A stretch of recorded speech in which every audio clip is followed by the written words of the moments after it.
Hello guys जय Jagannath welcome करछि मोर गुटे Namini blog रे आशा करछि आपण माने बहुत भलो रे थिबे। तो गाइस मु आइथिली बारिपदा छोपड़ा रे होथवा मयूरभंज उत्सव देखिया पई। बारिपदा रे रही कि पुनी मयूरभंज उत्सव देखिया पई जिबि नेमति कोन हे परिबो। मेला भीतर हम एंट्री करथिलु बहुत सुंदर सजासजी हेतला तापर हम जइथिलु डांस परफॉर्मेंस देखिया पई। एठी देखि पाथो केते क्यूट क्यूट छुआ माने डांस करछंती।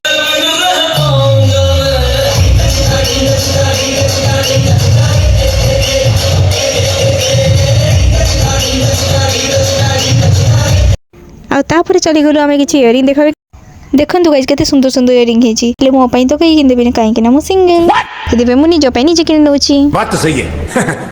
एठी किना किनी सला पर आमे चली गलु टे खाया पई। हम खाइबे रे आमे ऑर्डर करथिलु फ्राइड मोमो स्टीम मोमो आ दीटा जगह टेस्ट पूरा वाव थिला। आ एठी गोटे मो सिस्टर पई बेलून किनी कि मु ताको धर के बहुत खुशी हेतिली।